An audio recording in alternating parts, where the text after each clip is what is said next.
ക്രിസ്ത്യാനിറ്റിയിലേക്ക് വരാതെ അല്ലെങ്കിൽ ഒരു ക്രിസ്ത്യാനി ആകാതെ സത്യദൈവത്തെ അറിയാൻ പറ്റുമോ എന്നുള്ളതാണ്. കാരണം ഇന്ന് ഒരു ക്രിസ്തീയ ഡോക്ട്രിൻസിനകത്ത് വളരെ കുഞ്ഞിലേ തന്നെ കുഞ്ഞുങ്ങളെ പഠിപ്പിക്കുന്ന ഇതാണ്: ക്രിസ്തീയ മതമാണ് ശരിയായ മാർഗം. ക്രിസ്തീയ മതത്തിലൂടെ മാത്രമേ പിതാവാം ദൈവത്തെ നമുക്ക് കണ്ടെത്താൻ പറ്റത്തുള്ളൂ. കാരണം അവർ പറയുന്നത് ജീസസ് ക്രൈസ്റ്റാണ് വേ, ജീസസ് ക്രൈസ്റ്റാണ് വഴി, സത്യം, ജീവൻ. അപ്പോൾ യേശു ക്രിസ്തുവിലൂടെ അല്ലാതെ പിതാവിനെ അറിയാൻ പറ്റില്ല. അതുകൊണ്ട് ക്രിസ്ത്യാനിറ്റിയാണ് ആ ജീസസ് പറഞ്ഞ കാര്യത്തെ എക്സിക്യൂട്ട് ചെയ്തിരിക്കുന്ന ലോകത്തിലെ ഏക മതം എന്നുള്ളതാണ്. ഇതേ കാര്യം തന്നെയാണ് ഇസ്ലാം മതവും പറയുന്നത്. ഇസ്ലാം മതത്തിലൂടെ മാത്രമേ ആ പിതാവാം ദൈവത്തെ അറിയാൻ പറ്റത്തുള്ളൂ എന്നാണ് ഇസ്ലാം മതവും പറയുന്നത്. മറ്റുള്ള മതങ്ങളും പറയുന്നത് ഇത് തന്നെയാണ്.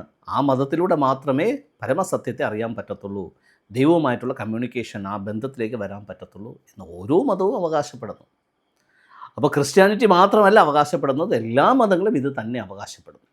അങ്ങനെയാണെങ്കിൽ ക്രിസ്ത്യാനിറ്റിക്ക് എന്താണ് പ്രത്യേകത? ഒരു പ്രത്യേകതയുമില്ല. ഇപ്പോൾ നമുക്ക് ഇന്ന് ഏറ്റവും കൂടുതൽ ചർച്ച ചെയ്തുകൊണ്ടിരിക്കുന്ന, ഏറ്റവും കൂടുതൽ വിവാദമായിക്കൊണ്ടിരിക്കുന്ന, ഏറ്റവും കൂടുതൽ കൺസേൺ ആയിരിക്കുന്ന ഒരു കാര്യമാണ് രാഷ്ട്രീയം. കമ്മ്യൂണിസ്റ്റ് പാർട്ടി പറയും ഞങ്ങളാണ് ഏറ്റവും നല്ല പാർട്ടി. BJP പറയും അല്ല, ഞങ്ങളാണ് ഏറ്റവും നല്ല പാർട്ടി.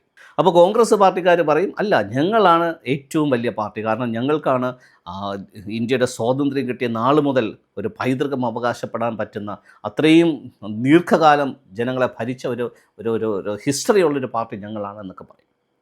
അപ്പോഴത്തേക്ക് പിന്നെ തലമുക്കിയ വേറെ കുറച്ച് പാർട്ടികളുണ്ടല്ലോ, അവർ പറയും ഞങ്ങളാണ് ഏറ്റവും നല്ല പാർട്ടി, ആധുനിക ചിന്താഗതിയുള്ള യങ്സ്റ്റേഴ്സൊക്കെ സപ്പോർട്ട് ചെയ്യുന്ന ഞങ്ങളെയാണ്, അപ്പോൾ ഞങ്ങളാണ് ഏറ്റവും വലിയ പാർട്ടി എന്ന് പറയും. ഇപ്പോൾ അടുത്തൊരു മൂവ്മെൻറ്റ് വന്നിട്ടുണ്ട്, ക്രോക്രോച്ച് പാർട്ടി. അവർ പറയും ഞങ്ങളാണ് ഇന്ന് ഏറ്റവും കൂടുതൽ സോഷ്യൽ മീഡിയ വഴി യങ്സ്റ്റേഴ്സിനെയൊക്കെ കണക്ട് ചെയ്തിട്ട് ഒത്തിരി കാര്യങ്ങൾ ചെയ്യാൻ പോകുന്നതിന് ഞങ്ങളാണെന്ന് പറയും. സോ ഇതുപോലെ തന്നെയാണ് എല്ലാ മതങ്ങളും പറയുന്നത്. ഓക്കെ, അപ്പോൾ ഇതിലൊന്നും വലിയ അർത്ഥമില്ല, ഇതിലൊന്നും വലിയ കഴമ്പുമില്ല.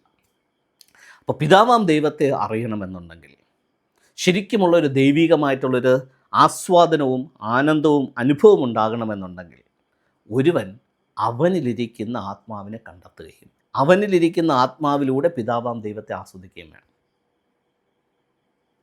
എൻ്റെ ഉള്ളിൽ ഓക്സിജനുണ്ട്. എൻ്റെ ഉള്ളിലിരിക്കുന്ന ഓക്സിജനാണ് എൻ്റെ ജീവനെ നിലനിർത്തുന്നത്.